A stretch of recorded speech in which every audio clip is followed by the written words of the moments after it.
అందరికీ సినీ కదంబానికి స్వాగతం అండి. కలహంస నడకదానా కమలాల కనులదానా నీ కురులు నీలి కనులు నన్ను నిలువనీకున్నవి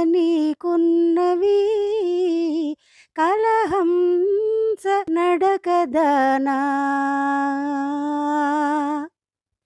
ఈరోజు సినీ ముచ్చట్లు కార్యక్రమంలో మా జనరేషన్‌కి, తర్వాత జనరేషన్‌కి, తర్వాత జనరేషన్‌కి, ఆ తర్వాత జనరేషన్‌కి కూడా బాగా ప్రసిద్ధంగా తెలిసిన ఒక గొప్ప సినీ లెజెండ్‌ని గురించి మీతో షేర్ చేసుకోవాలనుకుంటున్నాను. నేనిందాక అన్నట్టుగానే ఒక 3 తరాల జనరేషన్స్ వీరి గానామృతంలో తేలిపోయింది. వారిని గురించి చెప్పాలంటే కొన్ని ఎపిసోడ్స్ చేయాల్సొస్తుంది. అందుకని ముఖ్యమైనవి మామూలుగా నా భావాలు పంచుకోవాలి గదా! వీరి గురించి మీకేమి ఇన్ఫర్మేషన్ కావాల్సినా గూగుల్ కొడితే నేనెప్పుడు చెప్పినట్టుగానే బోలెడు సమాచారం మీకు తెలుస్తుంది. అది కాదు గదా మనం చెప్పుకునేది. వీరి మొట్టమొదటి పాట హాస్య నటులు పద్మనాభం గారు వీరికి మొదటిగా ఛాన్స్ ఇచ్చి వారి సినిమాలో పాడించారు.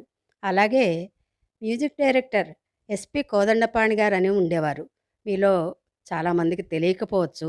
చాలా గొప్ప గొప్ప ట్యూన్స్ చేశారు వారు సినిమాలకి. వారు బాలసుబ్రహ్మణ్యం గారికి మొట్టమొదటిగా ఛాన్స్ ఇచ్చి సినిమాల్లో పాడించారు. ఇంతకీ నేను ఇందాక చెప్పవలసిన మాట ఇప్పుడు చెప్తున్నాను.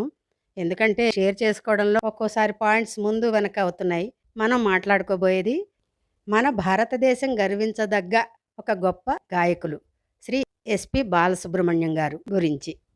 చెప్పానుగా వారు మొట్టమొదటిగా సినిమాల్లోకి శ్రీ శ్రీ శ్రీ మర్యాద రామన్న అనే సినిమా ద్వారా వచ్చారు. అప్పటి సినిమా సంగీతంలో చాలా సంగతులు, కష్టమైన ఆకారాలు ఉండేవి. అలా వారు అప్పటికే లబ్ధప్రతిష్ఠులైన గాయనీ గాయకులతో ఆ పాట మొదటిగా పాడారు వారు. శ్రీమతి పి. సుశీల, శ్రీ రఘురామయ్య వంటి వారితో. మొదటి పాటే అయినా చాలా చాలా గొప్పగా పాడారు. సరే అప్పటినుంచి కూడా సినీ సంగీత రంగంలో పాటలు పాడడంలో బాలుగారు బాలుడిలాగా దినదిన ప్రవర్ధమానమయ్యి తిరుగులేని స్థానాన్ని సంపాదించుకున్నారు.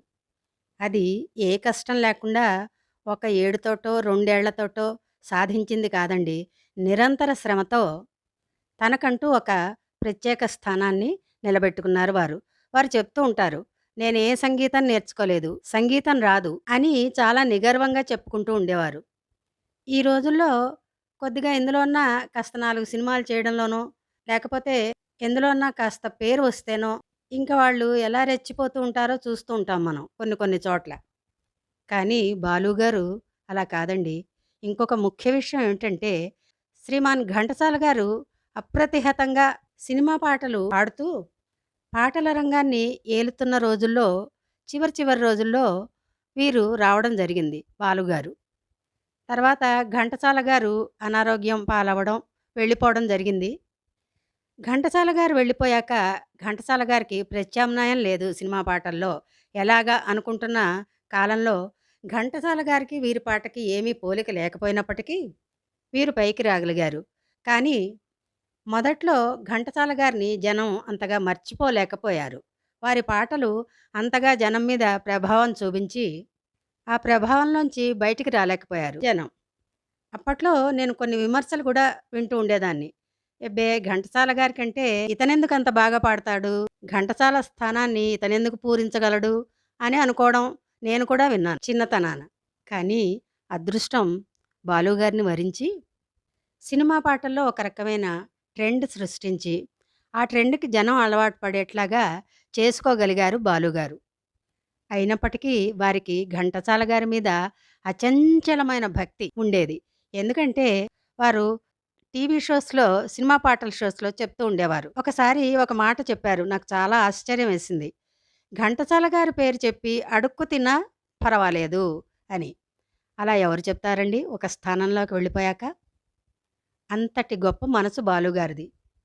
ఆయన వెళ్ళిపోయేదాకా కూడా ఎంతగా ఎదిగారో అంత ఒదిగే ఉన్నారు. అయితే బాలుగారు కూడా గ్లామర్ సినీ రంగంలో ఒడిదుడుకుల్ని ఎదుర్కోకపోలేదు. ఒకానొక మూమెంట్‌లో శ్రీ రామకృష్ణ గారు దూసుకొచ్చారు. అలాగే శ్రీ కృష్ణ గారు రాజ్ సీతారాం అనే వారిని తీసుకొచ్చారు. అప్పుడేదో చిన్న భేదాభిప్రాయాలు వచ్చి అలా తీసుకొచ్చారని అనుకుంటూ ఉంటారు. మనకి సోషల్ మీడియానేగా మనకి తెలియడానికి. కానీ తర్వాత ఇద్దరు సర్దుబాటు చేసుకుని చక్కగా కలిసిపోయి మళ్ళీ యథావిధిగా కృష్ణ గారికి బాలుగారే పాడడం మొదలుపెట్టారు. ఎందుకంటే సినీ ప్రపంచంలో ఎవరెప్పుడు కిందికి పడిపోతారో, ఎవరెప్పుడు పైకి దూసుకెడతారో తెలియని ఒక మాయా ప్రపంచం అది. టాలెంట్ ఒకటే కాదు, అదృష్టం కూడా ఉండాలి అంటూ ఉంటారు అందులో వాళ్ళే. అలా బాలుగారు ఎన్నో ఒడిదుడుకులను ఎదుర్కొని 40 ఏళ్ల పాటు వారి పాటలతో ఒక 3-4 తరాలని ఉర్రూతలూగించారు. ఏ యాక్టర్కి పాడితే ఆ యాక్టర్ మన కళ్ళ ముందు ఆవిష్కరింపబడేవారు. హాస్య నటులకు కూడా పాడి ఒప్పించగల ప్రతిభ వారిది. ఇలా చెప్పుకుంటూ పోతే ఒకటి కాదు, 2 కాదండి. చెప్పాను కదా, కొన్ని వీడియోస్ చేయాల్సి ఉంటుంది బాలుగారి గురించి. కనుక మళ్ళీ ఎప్పుడైనా అప్పుడప్పుడు వీరి పాటల గురించి చెప్పుకుందాము. ప్రస్తుతానికి ముగింపుకొచ్చి 4 ఏళ్ల క్రితం కరోనా మహమ్మారి వారిని మన నుంచి దూరం చేయడం చాలా చాలా బాధాకరం. అయినా వారు వారి పాటల ద్వారా మన మధ్యనే ఉన్నారు, కాదంటారా? మరి అంత అద్భుత గాయకుని కొన్ని పాటల మచ్చులు, ఎందుకంటే పూర్తిగా వేస్తే యూట్యూబ్ ఒప్పుకోదు, కాపీరైట్ వేస్తుంది కాబట్టి మచ్చు తునకలు విందామా మరి? అవి విన్నాక మళ్ళీ ఇంకో వీడియోతో మళ్ళీ కలుద్దాం.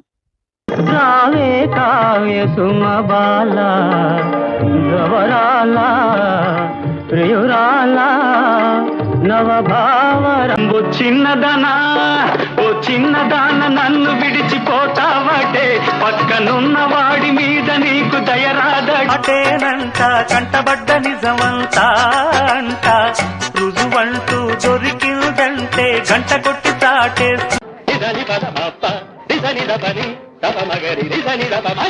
శంకరా